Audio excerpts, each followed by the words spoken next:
الحمد لله الواحد القهار رب السماوات والأرض وما بينهما العزيز الغفار ثم الصلاة والسلام الأتمان الأكملان على من بعثه الله رحمة للعالمين سيدنا وحبيبنا ونبينا محمد وعلى آله وأصحابه أجمعين. السلام عليكم ورحمة الله وبركاته. Chers frères et sœurs, alhamdulillah, on est toujours dans la dynamique de nous entretenir sur la notion de baraka que nous avons déjà ouvert. Inch'Allah. Donc, dans quelques épisodes, nous allons pouvoir nous entretenir autour de cette noble notion afin de pouvoir en profiter le maximum possible. Et donc, il est toujours important de remercier Allah et de le louer, d'exprimer notre reconnaissance, notre gratitude vis-à-vis de lui, subhanahu wa ta'ala. Celui qui nous bénit à travers toutes ses grâces, celui qui a fait de nous ce que nous sommes, et celui qui nous a permis, n'est-ce pas, de connaître la foi, de connaître le chemin de la félicité. Et on le prie de nous débarrasser de toutes nos tares, de tous nos écarts, de tous nos mauvais comportements et de nous aider durant ce mois de Ramadan à maximiser, à travailler le maximum possible pour nous rapprocher de lui, subhanahu wa ta'ala, et nous réformer. Qu'il en soit ainsi. Amin. Amin ya rabbal alamin. Al-barakatu. Donc on est toujours avec notre notion de baraka. Quelles sont les voies et moyens tracés par la sunna que nous pouvons, Inch'Allah, adopter pour pouvoir bénéficier de cette baraka afin d'être utile à nous-mêmes et à l'ensemble de la communauté. Quand on a posé la question au prophète alayhi salatu wassalam, à notre bien-aimé Muhammad Rasulullah, quand on lui a posé la question de savoir qui est meilleur dans toute l'humanité, parce qu'à un moment donné, ses compagnons, ils essayaient de donner le meilleur d'eux-mêmes, ils essayaient d'être meilleurs, ils essayaient dans tout ce qu'ils faisaient, dans leurs pensées, dans leurs actes, dans leurs actions, dans leur engagement pour Allah, dans leur partage avec les autres. Ils essayaient toujours de se surpasser et d'être meilleurs. C'est pour cela que dans le Coran, vous allez voir à un moment donné qu'ils commençaient à lui poser des questions pertinentes. Et il te demande à propos de ceci, il te demande à propos de cela. Parce qu'il cherchait à chaque fois à être meilleur. Et c'est pour cela que quelqu'un lui a posé la question de savoir Man anfa'un nas. Man anfa'un nas. Qui est le meilleur parmi nous tous? Qui est meilleur parmi tous les hommes? Il dit Anfa'un nas. Il dit celui qui est meilleur parmi nous tous est celui qui est le plus utile à tout le monde. Donc c'est important de se poser la question de savoir est-ce que je suis utile? Est-ce que je suis utile pour moi-même? Est-ce que je suis utile pour ma famille? Est-ce que je suis utile pour mes voisins? Est-ce que je suis utile pour ma communauté, pour mon pays? Effectivement, l'utilité, ça doit transcender tout ça et aller jusqu'à l'échelle nationale et même internationale. Est-ce que j'arrive à impacter? Est-ce que j'arrive à donner quelque chose d'utile à l'humanité? Est-ce que j'arrive à laisser de belles traces, Inch'Allah, après mon départ qui pourront influencer et impacter tout le monde? Allahu Akbar. Donc, c'est de cette utilité-là que nous parlons. Et comme nous l'avons dit, il ne peut pas y avoir présence de baraka sans utilité. Il ne peut pas y avoir utilité également sans présence de baraka. Il faut forcément qu'il y ait une certaine baraka pour pouvoir être utile à tout le monde. Et donc, comme nous l'avons dit, Allah tabaraka wa ta'ala a établi un certain nombre de voies, un certain nombre de causes. Et ces causes-là se divisent en deux catégories. Il y a des causes qui sont spécifiques dédiées aux gens de la foi, à ceux qui portent la foi, à ceux qui sont attachés à lui et à sa cause. Ça, ce sont des causes divines. Allah Ta'ala, il leur a destiné cela exclusivement. Par contre, il y a également des causes qu'il a voulu partager avec tout le monde, parce qu'il est Rahman. Il est Rahman. Donc, il peut décider de donner de sa baraka même à quelqu'un qui ne porte pas la foi dans son cœur. Il peut décider de lui apporter de sa baraka, sauf que c'est une baraka éphémère, sauf que c'est une baraka qui ne va pas lui profiter après cette vie. Donc Allah tabaraka wa ta'ala, il a défini, n'est-ce pas, les causes de baraka. Il y a certaines causes qui sont spécifiques aux gens de foi et il y a certaines causes qui sont partagées par tout le monde, qu'on soit bon ou mauvais, qu'on soit pieux ou pervers, etc. Allah tabaraka wa ta'ala en a voulu ainsi. Donc, parmi les premières causes, parmi les causes qui sont spécifiques aux gens de foi, Allah Jalla Jalaluhu le dit dans le Coran, il dit وَلَوْ أَنَّ أَهْلَ الْقُرَىٰ آمَنُوا وَاتَّقَوْا لَفَتَحْنَا عَلَيْهِمْ بَرَكَاتٍ مِّنَ السَّمَاءِ وَالْأَرْضِ. Si les gens des cités, et plus généralement si les gens de la terre, avaient amanu, portaient la foi dans leur cœur, wattaqaw, et étaient pieux, c'est-à-dire posaient des actions dans le sens du bien. La fatahna alayhim barakatum min as-sama'i wal ard. Nous auront ouvert pour eux toutes les portes de baraka du ciel et de la terre. Allahu Akbar. Allah tabaraka wa ta'ala nous indique que la baraka peut être liée à la foi et à la bonne moralité. La baraka peut être liée à la foi et aux bonnes actions. Et donc celui-là même qui se lie à la foi, qui a une foi qu'il essaie de raffiner tout le temps, hein, de s'attacher à Allah tabaraka wa ta'ala, et qui pose des actions pies dans le sens, n'est-ce pas, d'être profitable aux autres, de ne nuire à personne, et d'être bon envers son créateur, d'être bon également envers les créatures, celui-là a une garantie divine qu'il aura la baraka dans sa vie. Et donc voilà la première source de baraka dont Allah tabaraka wa ta'ala lui-même expose, il en parle clairement dans le Coran. Et il dit subhanahu wa ta'ala, وَمَنْ يَتَّقِ اللَّهَ يَجْعَلْ لَهُ مَخْرَجًا. Et celui qui craint Allah Ta'ala et qui pose les actions dans le sens du bien, Allah Ta'ala lui donne toujours une porte de sortie, quelles que soient les difficultés. وَيَرْزُقُهُ مِنْ حَيْثُ لَا يَحْتَسِبُ. Et qui finit par lui faire parvenir sa subsistance de là où il ne s'attend même pas. عَلَيْكَ بِتَقْوَى اللَّهِ إِن كُنْتَ غَافِلًا يَأْتِيكَ رِزْقُكَ min haythu la tadri. Dans ces vers de Zayn al-Abidin, le petit-fils de Rasulullah alayhi salatu wassalam, qui est bien connu. Alayka bi taqwallah. Il t'appartient seulement de te lier, de saisir la piété et la crainte d'Allah tabaraka wa ta'ala. Si tu le fais, alors ya'tika rizquka min haythu la tadri. Allah va se charger de t'apporter ta subsistance de là où tu ne t'attends même pas. Allah. Et Allah Ta'ala se charge, n'est-ce pas, d'apporter un soulagement dans toute difficulté, après toute difficulté, à qui? À celui qui saisit la piété, qui se lie à la piété. Et donc la piété, la foi, la crainte d'Allah Tabaraka wa Ta'ala, et poser des actions qui vont dans ce sens-là, nous précipitent je vais dire forcément la baraka d'Allah tabaraka wa ta'ala. Et donc c'est une garantie divine qui vient de la part d'Allah tabaraka wa ta'ala. Il faut être certain qu'Allah ta'ala, Allah subhanahu wa ta'ala, il nous sera fidèle tant que nous serons fidèles à lui subhanahu wa ta'ala. Et il n'y a pas de garantie plus grande que ça. Il n'y a pas de garantie plus grande que ça. Il n'y a pas de garantie plus grande que le fait, n'est-ce pas, de porter la foi en Allah, de savoir qu'on a un Seigneur qui nous nourrit, qui nous observe, qui nous entretient. Allahu Akbar. In kullu nafsin lamma alayha hafiz. Qui nous entretient, qui nous observe, qui prend soin de nous, n'est-ce pas? Et qui nous attend également afin qu'on lui rende compte de notre passage terrestre. Yawm al-Qiyamah.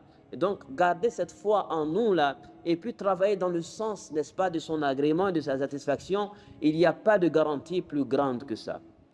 Il n'y en a pas. C'est pour cela que celui qui te dépasse dans la piété et dans la foi t'a dépassé sur tous les plans. Celui qui te dépasse, inna akramakum indallahi atqakum, les meilleurs parmi vous sont les meilleurs dans la piété.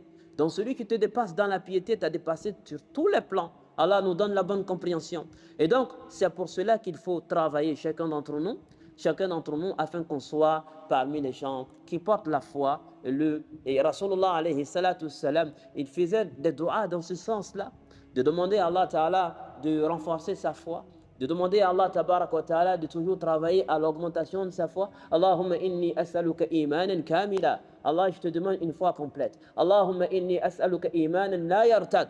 Allah, je te demande une foi stable, qui ne fait pas de, qui ne recule pas, qui ne connaît pas d'apostasie. Allahu Akbar. Donc ça, ce sont des enseignements qui nous apportent pour nous dire que il y a aucun bienfait d'Allah qui est plus grand que la foi, qui est plus grand que la piété. Et la foi, la piété, c'est Allah qui donne. C'est une lumière qu'Allah Ta'ala donne à celui qu'il veut. وَمَا كَانَ لِنَفْسٍ أَن تُؤْمِنَ إِلَّا بِإِذْنِ اللَّهِ. Il n'y a aucune âme qui est capable de s'octroyer la foi en dehors d'Allah Tabarak wa Ta'ala. C'est Allah qui la donne. Donc c'est pour cela qu'il faut demander également. Il faut travailler dans ce sens, mais également demander à Allah Subhanahu wa Ta'ala de nous faire don d'une foi stable, d'une foi qui augmente, d'une foi qui ne connaît pas de zigzag, d'une foi qui continue de grandir, d'une foi pleine de baraka, qui également demander à Allah de nous donner une certitude en lui. Rasulullah alayhi salatu wassalam, parlant de Sayyiduna Abu Bakr radiallahu anhu, il disait par exemple, exemple, Ma sabaqakum Abu Bakr bi kasrat siyamin wala salah. Abu Bakr ne vous a pas dévancé dans le fait, n'est-ce pas, d'être beaucoup engagé dans la prière et dans le jeûne. C'est pas pour ça qu'il vous a dépassé. Il vous a dépassé. Il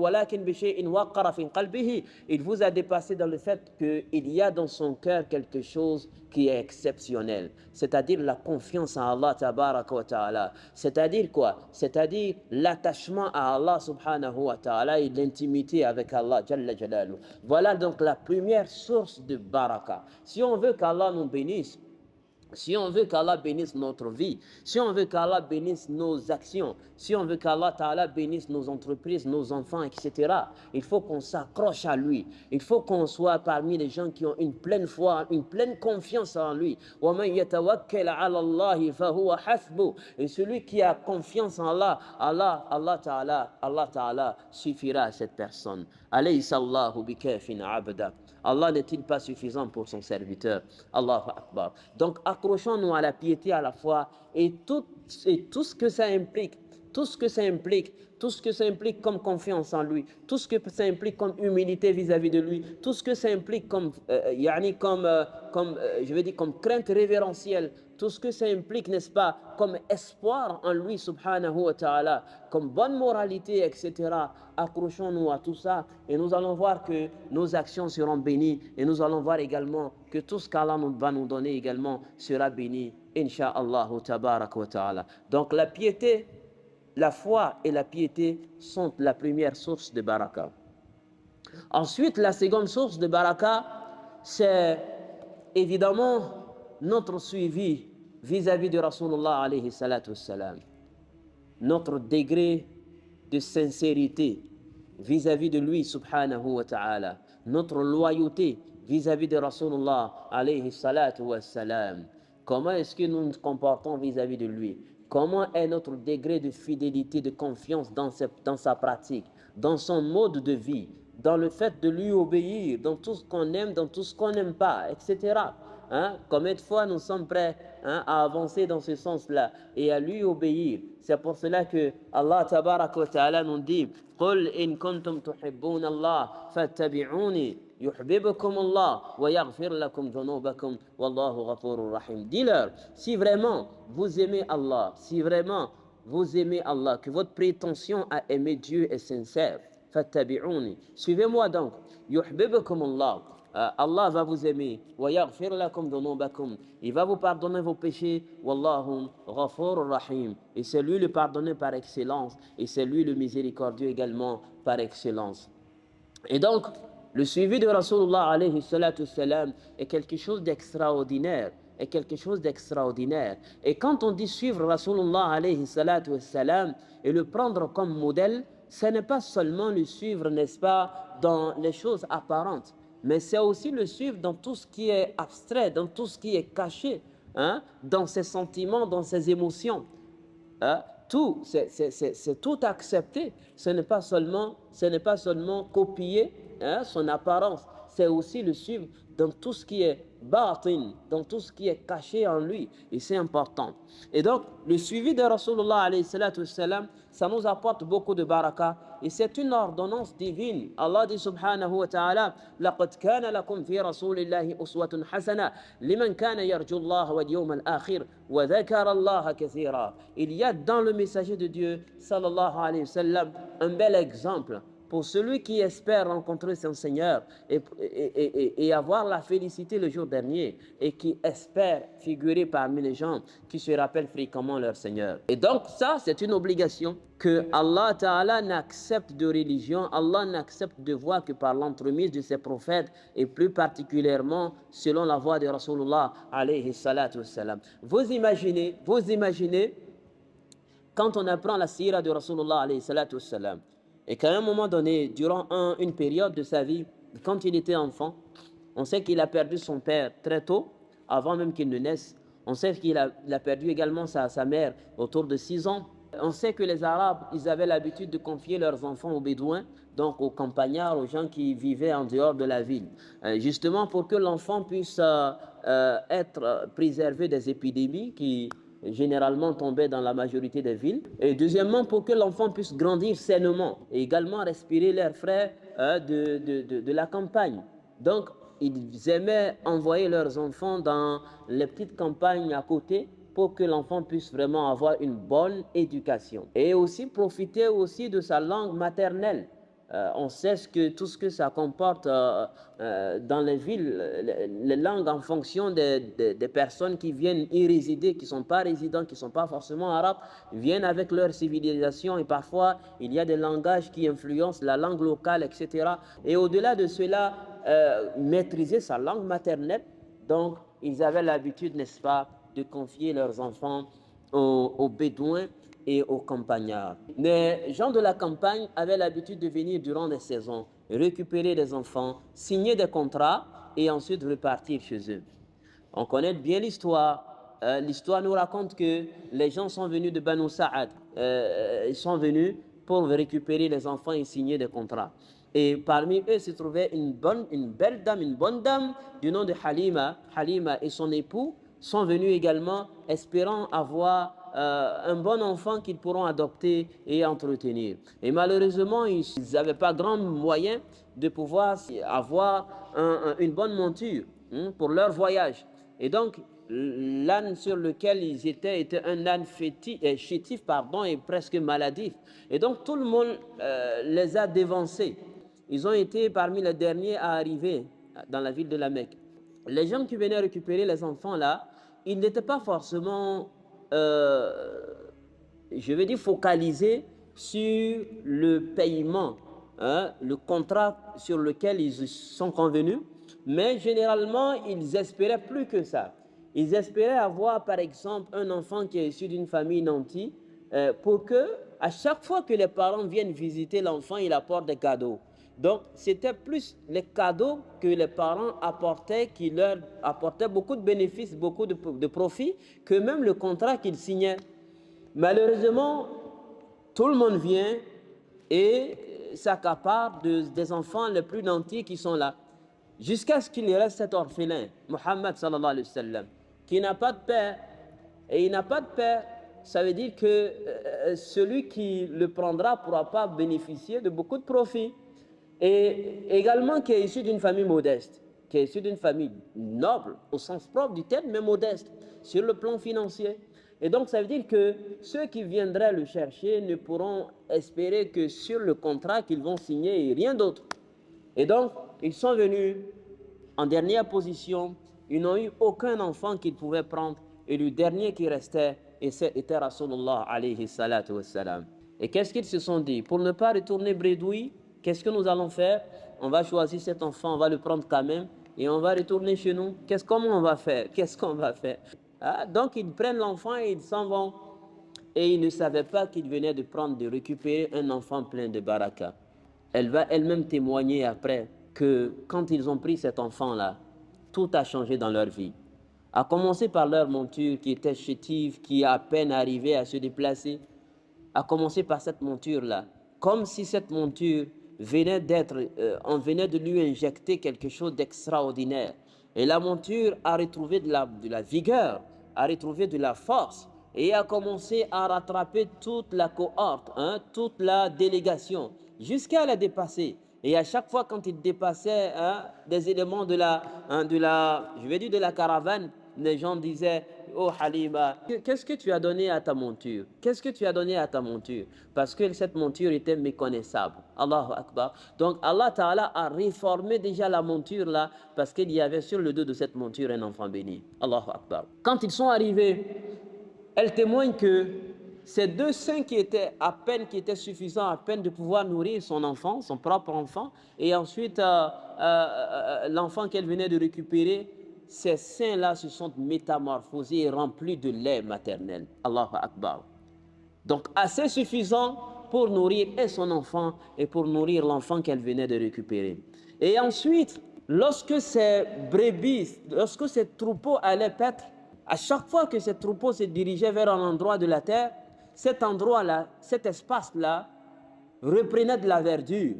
Et les troupeaux, les éléments, les têtes qui broutaient de ces herbes-là pouvaient se distinguer par leur bien-être, par leur forme, par rapport aux autres. Et les gens avaient l'habitude de dire, allez faire brouter l'herbe à vos troupeaux, là où les troupeaux de Halima sont entretenus. Allahu Akbar. Donc les gens finissaient par comprendre qu'il y avait quelque chose de spécial lié à cette famille de Halima. Et ils commençaient à s'en douter. Ils commençaient à douter, n'est-ce pas, du caractère extraordinaire de cet enfant que ce couple-là venait de récupérer. Voilà donc, où est-ce que je veux en venir?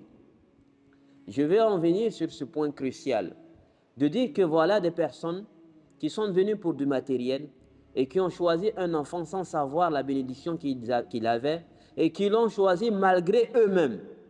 Malgré cela, Allah tabaraka wa ta'ala n'a pas manqué de les bénir. Malgré cela, Allah tabaraka wa ta'ala n'a pas manqué de les faire accompagner par toute la baraka, par toute la bénédiction, et n'est-ce pas de distinguer cette famille-là des autres familles, de la tribu de Saad. Allahu Akbar. Qu'en est-il de celui-là même qui va aimer Rasulullah par choix, qui va le suivre par amour et par choix, qui va également choisir son mode de vie au détriment des autres modes de vie, par amour et par choix, qui va l'aimer par-dessus tout, qui va avoir confiance en lui. Allahu Akbar. C'est pour cela que le noble messager Rasulullah alayhi salatu wassalam, notre bien-aimé, disait « Wadittu an ara ikhwani » J'aurais tellement souhaité de voir mes frères et sœurs. Allahu Akbar. Et ses compagnons qui étaient autour de lui lui ont dit, ses disciples lui ont dit, Alasna ikhwanaka ya Rasulallah, ne sommes-nous pas tes frères, ô messager d'Allah? Il dit, Antum ashabi, vous êtes mes compagnons, mes disciples. Walakin, ikhwani alladhina, mes véritables frères et sœurs sont ceux-là qui viendront après nous, après vous, qui m'ont jamais vu, mais qui auront une foi inébranlable en ma personne. Allahu Akbar. Qui vont trouver les traces de ma présence dans les sources, dans le Coran, dans la Sunna, etc. Mais ils ne m'ont jamais vu de leurs yeux, mais qui vont avoir un amour démesuré pour moi, qui vont avoir une loyauté sans faille pour moi. Allahu Akbar. J'espère qu'il parle de nous. J'espère qu'il parle de vous qui m'écoutez, qu'il parle également de moi qui suis en train de parler. Et j'espère que nous allons faire des actions conséquentes dans ce sens afin de figurer parmi les serviteurs d'Allah, les plus loyaux, les plus sincères et les plus enclins à suivre la sunna de Rasulullah sallallahu alayhi wa sallam. Soyons confiants que toute la baraka que nous cherchons se trouve dans le suivi de Rasulullah alayhi salatu wassalam, dans les choses les plus colossales, les plus évidentes, comme dans les choses les plus simples, les plus basiques. Dans les choses les plus simples, les plus basiques, par exemple, je peux faire mention au fait, par exemple, de manger, de dire Bismillah. Le fait de manger et de dire Bismillah. Et le fait de manger avec la main droite. Allahu Akbar. Il nous a enseigné que celui qui mange et qui dit Bismillah avant de manger, Allah bénit sa nourriture. Et c'est pour cela qu'une nourriture, un repas d'une personne suffit pour 2 personnes, comme il nous l'a enseigné. Parce qu'il y a de la baraka. Un repas pour 2 personnes suffit pour 4 personnes. Un repas pour 4 personnes suffit pour 8 personnes. Pourquoi? Parce qu'il y a de la baraka dedans. Et c'est pour cela que lorsque une personne, l'un de ses disciples est venu nous dire, nous on mange chez nous mais on n'est pas rassasié, on n'est jamais rassasié, ça ne nous suffit pas le repas.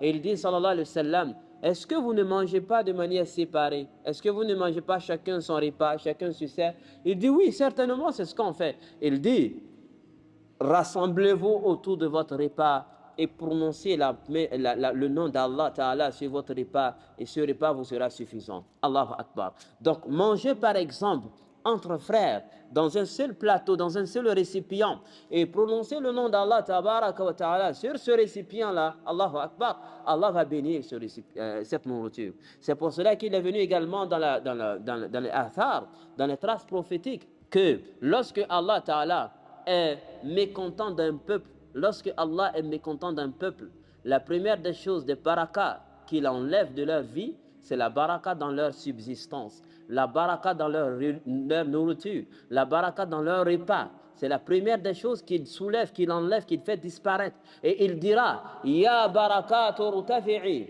wa ya am'a'u tasi'i, ô barakat de la terre, disparaissez. Et ô estomac dans les corps humains, élargissez-vous.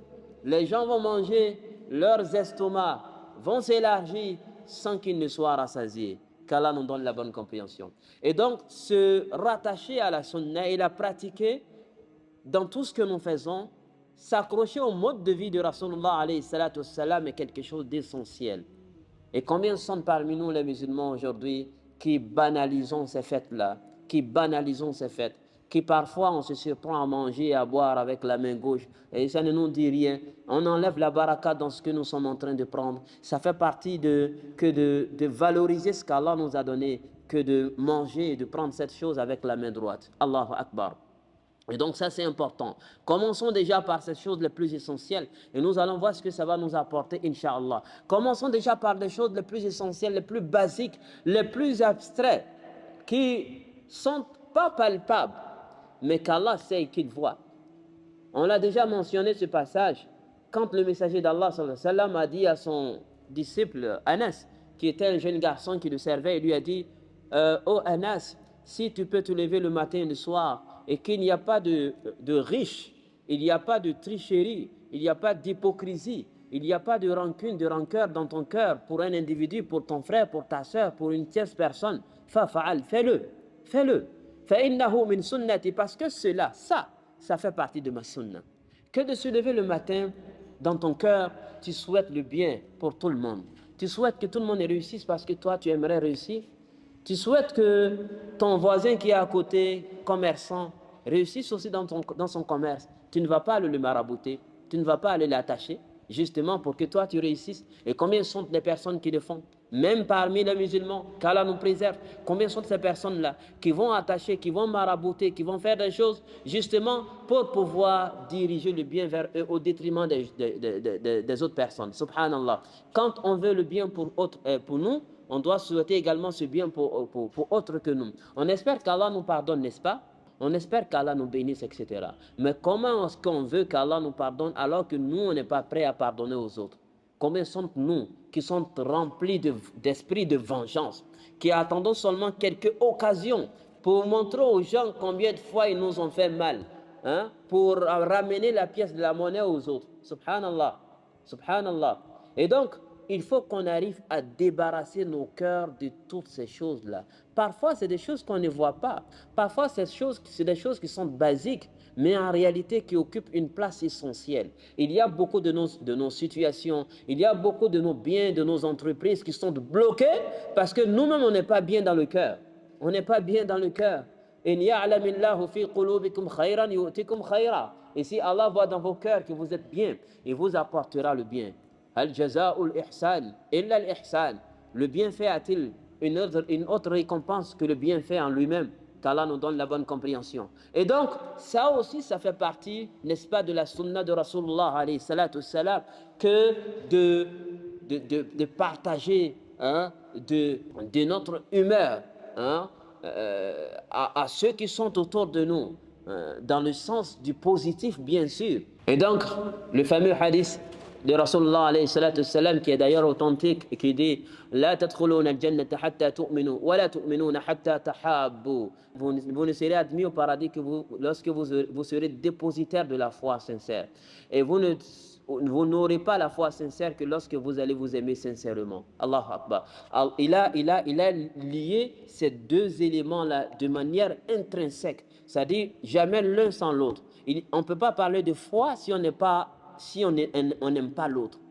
Tu n'aimes pas l'autre, tu n'as pas la foi. Comme pour paraphraser, tu ne crois pas en Allah. Tu ne peux pas croire en Allah et détester les serviteurs d'Allah et détester ses créatures. Ce n'est pas possible. C'est pour cela qu'ils nous dit même, lorsque quelqu'un te fait du mal, il faut lui renvoyer par le bien. Il faut lui renvoyer le mal par le bien. Allahu Akbar. C'est-à-dire que quand quelqu'un t'opprime, il faut lui faire des prières. Il faut lui faire du bien. Allahu Akbar. Hein? Qu'en est-il de celui qui ne t'a même pas causé du tort? Qu'en est-il de celui qui t'a déjà fait quelque chose de bien dans ta vie? Et ça, c'est important et il faut s'atteler à cela. Ça fait partie des éléments de la sunna et ça fait partie de manière générale des choses qui nous apportent de la baraka. Sans le savoir, tu sors le matin, tu vas dans ton boulot, tu n'as pas dans ton cœur que Allah fasse périr quelque chose qui appartient à quelqu'un ou bien qu'Allah rende difficile la vie à quelqu'un pour que toi tu t'en sortes. Il y a pas mal de gens qui construisent leur élévation sur la ruine des autres et c'est comme ça qu'ils voient la vie. Et comment est-ce que nous on veut que Dieu nous bénisse si on veut que les gens soient ruinés à notre profit? Ce n'est pas possible. Donc le simple fait de sortir de la maison et d'aller dans son boulot, etc., dans ton cœur, tu aimes tout le monde. tu es positif dans ta tête. Et cette positivité-là qui se dégage de toi a une puissance qu'on ne peut pas mesurer. Ça nous rapproche des bonnes personnes, ça nous rapproche des bonnes occasions, ça nous rapproche également des choses qu'on ne peut même pas imaginer. Donc il faut s'accrocher à ça, ça fait partie également de la sunna de Rasulullah sallallahu alayhi wa sallam, bien que ce soit des choses qui soient négligées et banalisées dans ces jours que nous vivons sur terre. Qu'Allah nous préserve. Et donc, parlant des choses les plus essentielles de la vie du prophète sallam, en allant à des choses les plus essentielles, les plus grandes, je veux dire, les choses les plus poignantes, telles que par exemple la prière nocturne, Allahu Akbar, le fait de se lever la nuit pour se confier à Allah, pour prier à Allah, pour faire des doigts, etc. C'est un moment plein de baraka. C'est pour ça que, chers frères et sœurs, la période des prières nocturnes, là, c'est une période taillée sur mesure par Allah lui-même, subhanahu wa ta'ala. Wallahu yuqaddiru al-layla wan-nahar. C'est Allah ta'ala qui détermine les périodes de la journée et de la nuit. Et donc, cette période-là, où il est bon de se lever, faire des prières, se connecter à Allah subhanahu wa ta'ala, lui soumettre toutes nos affaires, etc. C'est une période très sensible et très d'une importance capitale. Et c'est une période durant laquelle la baraka d'Allah tabaraka wa ta'ala descend. Allahu Akbar. Comme il est venu dans le hadith qui est dit qu'Allah ta'ala descend jusqu'au premier ciel. Au premier ciel, c'est vrai que c'est un hadith qui se prête un peu à beaucoup de commentaires, mais l'essentiel, c'est que durant cette période-là, Allah tabaraka wa ta'ala, pour ceux qui vont dans la puissance de Allah ta'ala, son pouvoir se manifeste là jusqu'au premier ciel. Allahu Akbar. Pour ceux qui veulent aussi comprendre le hadith au sens propre du terme, c'est comme on voit, mais dans tous les cas, ce hadith est révélateur. Durant cette période-là, Allah tabaraka wa ta'ala se manifeste et il dit Hal min mustaghfir fa'aghfiru la. Est-ce qu'il y a quelqu'un qui me demande pardon, je lui pardonne. Est-ce qu'il y a quelqu'un qui a un besoin, je lui règle son besoin. Donc c'est une période qui est très sensible. Et dans la sunna de Rasulullah alayhi salatu wassalam, Allah tabaraka wa ta'ala l'a incité à ne jamais abandonner cette période. Pour nous qui sommes ses suiveurs, c'est une surrogation. C'est un acte volontaire qui nous donne plein degrés de considération auprès de lui. Mais pour lui, Rasulullah, notre bien-aimé, c'est une obligation que de se lever durant cette partie de la vie et de la nuit là et s'engager dans des actes de dévotion. Et il le dit subhanahu wa ta'ala tellement c'est important. Il dit, si tu le fais, asa an yab'asaka rabbuka maqaman mahmouda. Oh toi Muhammad, si tu le fais, Allah ta'ala, il t'élèvera à une position, à la position de gloire qui sera enviée par tous les messagers et par tous les prophètes. Tellement cette période-là est pleine de baraka. Bon, combien sont-nous qui pleurons, qui pleurnichons, qui nous plaignons sur nos situations, etc. Mais la solution qui nous est donnée à cette période de nous lever et de soumettre nos affaires à Allah, on ne le fait pas. On ne le fait pas. Et c'est pour cela qu'on stagne, c'est pour cela qu'il est difficile d'avancer, tant spirituellement que matériellement, parce qu'on se connecte difficilement au Tout-Puissant. On se connecte difficilement à celui qui est le détenteur de la baraka. Et comment est-ce qu'on veut être source de baraka et dispenser de cette baraka si on ne se connecte pas à la source primordiale de la baraka? C'est difficile. Et c'est pour cela que, tu vois, dans la sunna du prophète alayhi salatu salam, et durant le mois de Ramadan, on prend le sahur. Le sahur, c'est le dernier repas que nous allons prendre la nuit, à la fin de la nuit. Et il dit, plus tu retardes le sahur, plus il y a de la baraka dedans. Et justement, c'est à cette période-là que les doigts sont acceptés. Wal mustaghfirina bil ashar. Et ceux durant le sahur, ceux durant la dernière partie de la nuit qui font de istighfar, qui demandent pardon à Allah pour l'absolution de leurs péchés. Il dit, sallallahu alayhi wa sallam, tasahharu fa inna fi suhuri baraka. Prenez le dernier repas de la nuit, parce qu'il y a dans le sahur, le dernier repas de la nuit, il y a de la baraka dedans. Allahu Akbar. Parce que ce repas-là est pris durant une période pleine de baraka. Et donc, ça fait partie, par exemple, de la sunna de Rasulullah alayhi salatu salam, que de préserver ce temps-là, ce temps de la nuit, que ce soit en prière, que ce soit en dhikr, que ce soit en dua, que ce soit dans n'importe quel acte de dévotion, que de consacrer ce temps-là, hein, à nous confier à Allah, à nous lier à Allah, à nous connecter à Allah. Ça fait partie également de la sunna de Rasulullah alayhi salatu wassalam. Man ahya sunnati faqad ahabbani. Et celui qui fait revivre une sunna de Rasulullah alayhi salatu wassalam, c'est la preuve la plus palpable qu'il aime Rasulullah sallallahu alayhi wa sallam.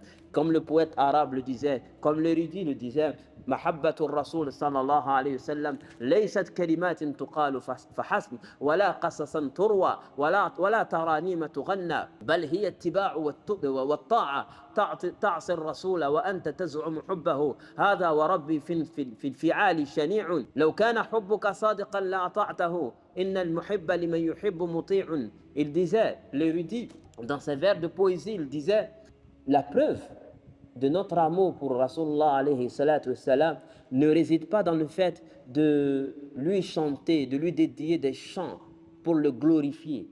Ça ne réside pas également dans le fait de raconter les histoires extraordinaires et ses miracles, n'est-ce pas, pour s'entretenir et passer à autre chose.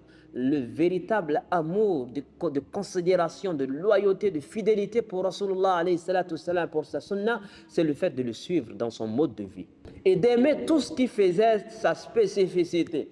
Il y a des personnes à qui, si le messager d'Allah alayhi salatu wassalam avait la possibilité de sortir devant eux physiquement avec son turban, avec sa barbe épaisse, avec son vêtement qui ne dépassait jamais sa mi-jambe, à quoi est-ce que tu vas penser? Dis-moi sincèrement. Est-ce que tu vas l'aimer comme ça dans son apparence? Il est important d'aimer la sunna de Rasulullah alayhi sallam dans son apparence. Fi suratihi, dans son apparence. Après, peut-être que tu peux avoir des situations qui font que tu ne peux pas l'imiter en cela ou en ceci. Mais après, il faut l'aimer dans toute son apparence. Ça, c'est essentiel parce que ça fait partie de la baraka qui en découle. Allah Akbar. Les compagnons au temps du prophète alayhi salatu salam avaient l'habitude de se moquer des imberbes. Ils avaient l'habitude de se moquer des imberbes. Allah Akbar. Il y avait un compagnon qui était imberbe et ils avaient l'habitude de lui dire, est-ce que tu acceptes qu'on te prête un peu de notre barbe? Est-ce que tu acceptes qu'on te prête un peu de notre barbe? Allahu Akbar. Donc pour nous, c'est vrai qu'à un moment donné, par exemple, la barbe, c'est considéré comme quelque chose qui est lié à la virilité de l'homme, etc. Et c'est aussi, je veux dire, parfois civilisationnel, parfois traditionnel. Mais pour nous, en tant que musulmans, pour celui qui décide de le faire par imitation pour le prophète, alayhi salatu wassalam, ça va transcéder, ça va aller au-delà de cela. Et ça va également le rapprocher d'Allah tabaraka wa ta'ala et ça va se transformer en une sorte d'adoration pour Allah tabaraka wa ta'ala. Qu'Allah nous facilite. Donc il ne faut pas banaliser ces choses parce que ça fait partie de la sunna de Rasulullah sallallahu alayhi wa sallam. Donc pour dire qu'il faut le suivre dans son apparence, il faut le suivre également dans ses émotions. Ça fait partie de la sunna du prophète, ça va nous apporter aussi de la baraka. Qu'Allah ta'ala regarde dans son cœur et qu'il ne trouve que les sentiments qui animaient son bien-aimé. Qui ne trouve que les émotions qui animaient son bien-aimé. Il était toujours en train de réfléchir à quelle stratégie adopter pour le salut de l'humanité.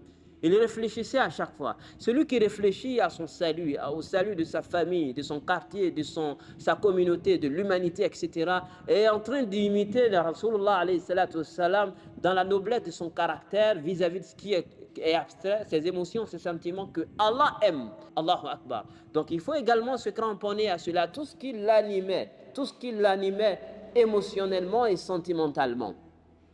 Et aussi, pour finir, comme nous l'avons dit, à toutes ces pratiques. Quand il se levait le matin, qu'est-ce qu'il faisait, qu'est-ce qu'il disait? Et quand il se levait, quand il était au soir, qu'est-ce qu'il se faisait, qu'est-ce qu'il disait, qu'est-ce qu'il aimait, qu'est-ce qui lui déplaisait, etc.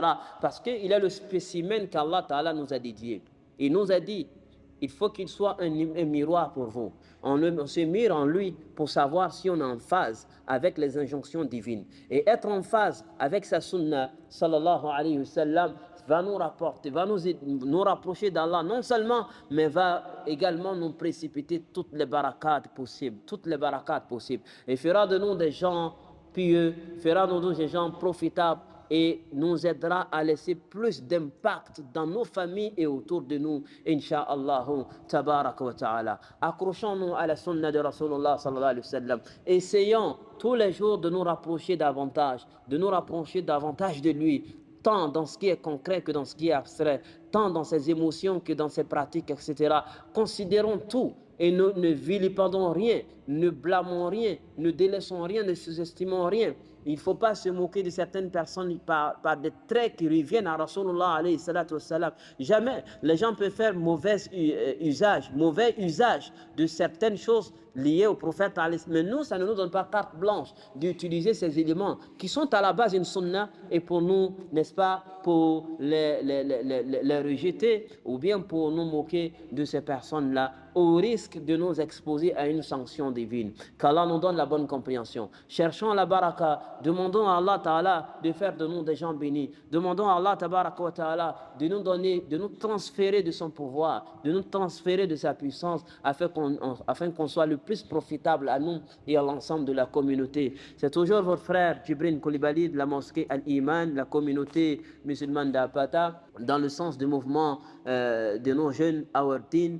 Travailler à vous servir, travailler à partager le peu de connaissances qu'Allah Tabaraka wa Ta'ala nous a confié. Je prie que ce soit utile pour moi et pour vous tous qui m'écoutez et que ce Ramadan-là nous apporte toutes ces barakats et tous ces rahmats. Amin, amin, amin, ya Rabbal Alamin. Wa sallallahu wa sallama ala khayri bariyati Muhammadin wa ala alihi wa ashabihi ajma'in. Walhamdulillahi Rabbil Alamin. Wassalamu alaikum wa rahmatullah.